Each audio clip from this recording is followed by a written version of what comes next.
Today's lesson is on positional words. We're going to be talking about word relationships and how they establish word meaning.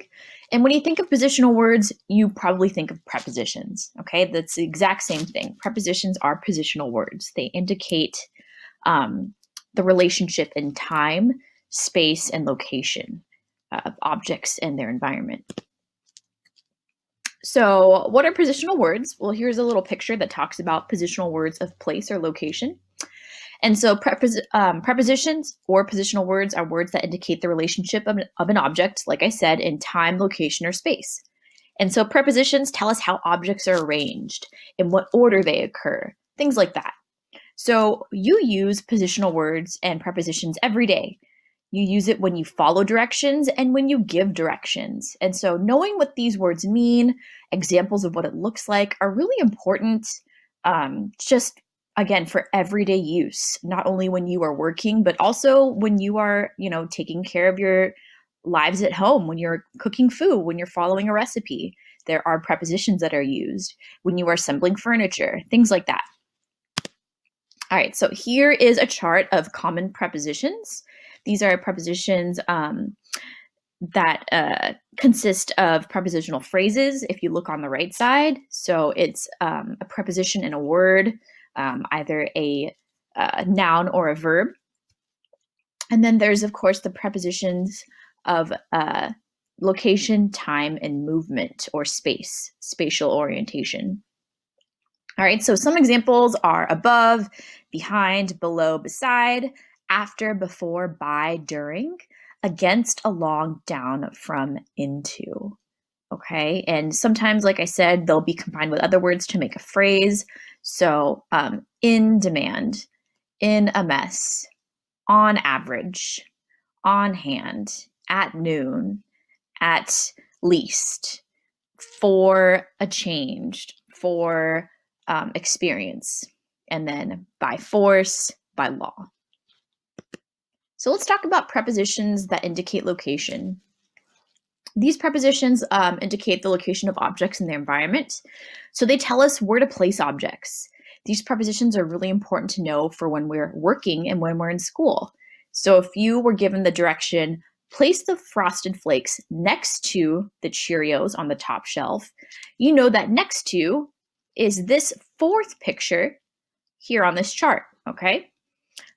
We don't want to put the Frosted Flakes under the Cheerios because that's not what the directions say, or to put it between boxes of Cheerios. That doesn't make sense.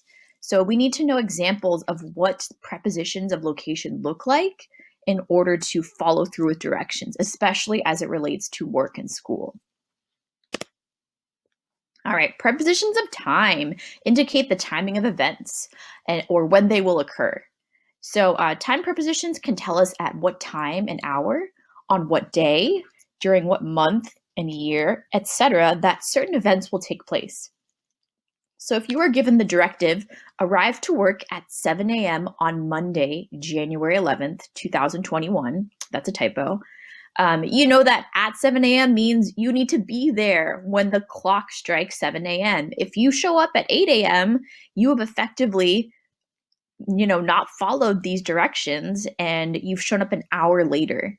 And so you want to make sure that you are on time. What day do you show up? You show up Monday. If you show up Sunday or Tuesday, probably not going to bode well for you. So just being aware of these prepositional phrases involving time, okay, that indicate when and when we're supposed to be committing an act, or when we are supposed to be at an event, things like that.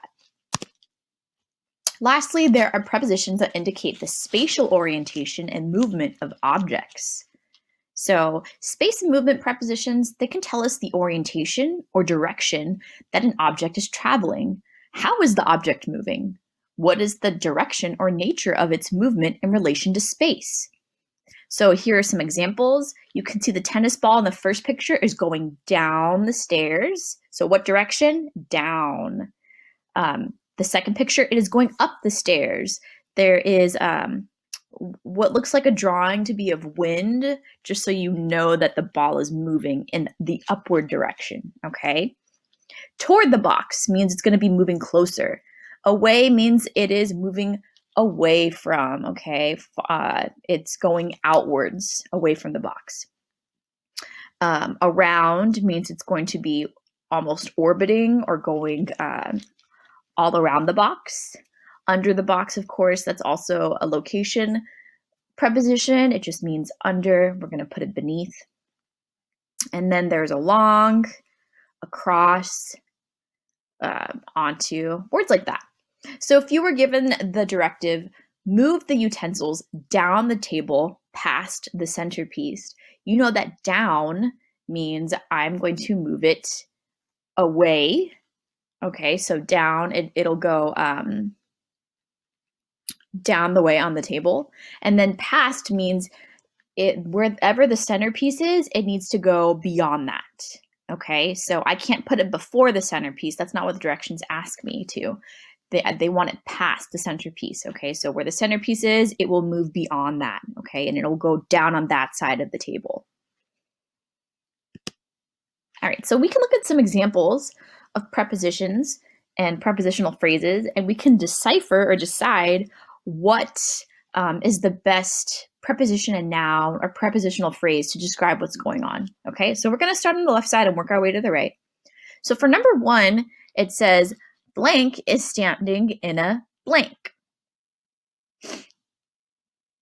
And so the preposition is the word in. And so I would say they, I would probably change that, the verb, right? So it should be they are standing in a line, okay? They are in a queue. It is one person after the other. They are standing in a line. In means they are part of it. Number 2, blank are at a blank. So the preposition is at. At means that they are there at the location. And so the prepositional phrase that you would use, or the full sentence that you would use, would be they are at a party. Where are they at? A party. Okay? And so at just means that you are at the location of, you are there. I'll do number 3, and then we'll move on to the next one. It says a blank is sitting on a blank. The preposition is on. If she's on it, her body is on the surface of it. She's sitting on top of it. A girl is sitting on a chair. So the girl is on top of the chair. She's on it, and that is a location preposition. All right, on the right side, we have here prepositions that we need to come up with a sentence for each picture. So I'm going to do 1 through 5, and then you guys can look at the rest and decide what would be good sentences that involve prepositions to describe the pictures. So for number 1, it looks like the person is in bed. And by in, I mean they are under the covers. So if you want to be more specific, you can say the person is under the covers. How do you know? Well, the covers are obscuring part of their body. So that means that it is on top of, the covers are on top of that person, and the person is under the covers. So prepositional phrases and sentences can actually go different ways depending on your perspective or your orientation. Number 2, that arrow looks like it is going around. So I would say the person is going around the bed. Number 3, it looks like the person was previously in bed and now there is an arrow pointing to up. So I would say the person got up from bed, or the person got out of bed. The point being that they are no longer laying down, they are out of it. They are not in bed. Number 4, the person is under the bed. This one's pretty easy. It's a location preposition. How do you know? The bed's on top of them, and again, it's obscuring part of their body. So the bed is on top of the person is under the bed. Last one, number 5, the person is going through the doorway.